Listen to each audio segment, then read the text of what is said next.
So before we take action today, even if you think it's about freedom or democracy, maybe think about the people that ask you to repeal open records and how much power you want to give them.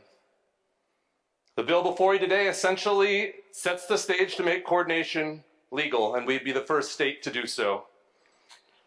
Yeah, based upon the talking points I've heard from a lot of you used to describe this power grab, I realize that not many of you have actually read the bill, and the speaker's leading you astray again. Because how else does enabling individuals to spend unlimited amounts of money campaigning without disclosing who they are make campaigns more transparent and accountable? How does allowing for the first time in modern Wisconsin history corporations to be able to give unlimited money to political parties and legislative committees help empower the citizens we represent in our democracy? Why does the speaker say the courts are requiring the legislature to act when no other state or federal court has allowed corporations and billionaires to coordinate campaign spending with candidates? While very little in this proposal makes sense or actually benefits the public, it does make sense when I compare it to the last 4 years of decisions made by the legislature. If you don't like journalists poking around on who's writing your bills or the public submitting open records requests, get rid of open records. You don't like getting caught giving taxpayer-funded giveaways to political donors, get rid of political reporting. Don't like being overseen by a nonpartisan election board? Create some fake conspiracy and use that as an excuse to dismantle the board. Don't like the scathing audits of the WEDC or the positive audit of the Government Accountability Board? I know we have a proposal to get rid of the Legislative Audit Bureau. That's an idea. Don't like unions? Got it. Eliminate their collective bargaining rights and we'll do right to work. Don't like the sitting Chief Justice? Well, we'll change the law so a new one can be appointed.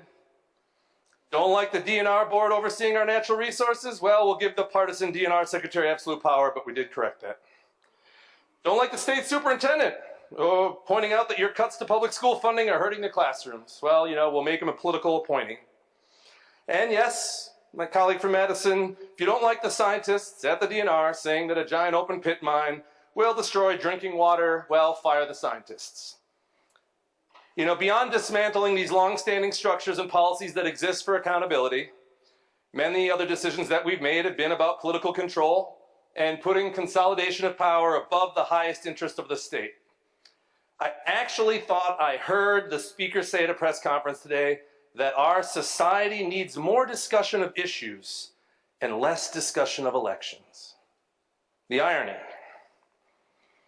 While today's massive power grab seems audacious, it is not so surprising when you look at the laws aimed at shaping electoral outcomes. Well, those of us in this room know we've already become the most gerrymandered state in the United States. We know that we passed restrictive photo IDs for no other reason than to suppress voting. We've reduced early voting from 30 days to 12 days, while entirely eliminating it on evenings and weekends.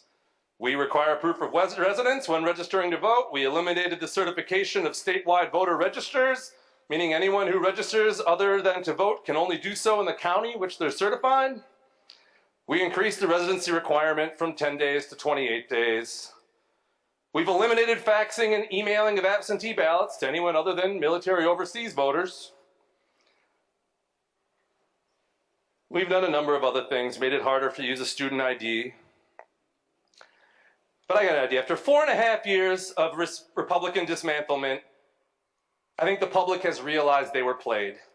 In the best national economy in the last 10 years, you guys have cut $250 million from our UW system, provided less money for public schools, and delayed making debt payments just to keep our state books in the black. Nice work. 11 of you voted against the budget because it was so bad, and now facing a backlash from normal, everyday Wisconsin voters, you're ramming through a bill to effectively allow unlimited dark money to be spent in Wisconsin elections in an effort to stay in power. Changing these laws does not benefit the public, it benefits politicians. When I'm out in my yard or at the grocery store, constituents don't approach me and lament, Wisconsin needs more money. and even more corporate influence in politics, or more commercials or junk mail or robocalls during election time. It appears the entire accountability part of democracy is lost on you. If you spend as much time actually governing and working to improve opportunity and people's lives as you do consolidating power in our state, maybe things in Wisconsin would not be so bad. Let's send this back to committee and think twice before we do this.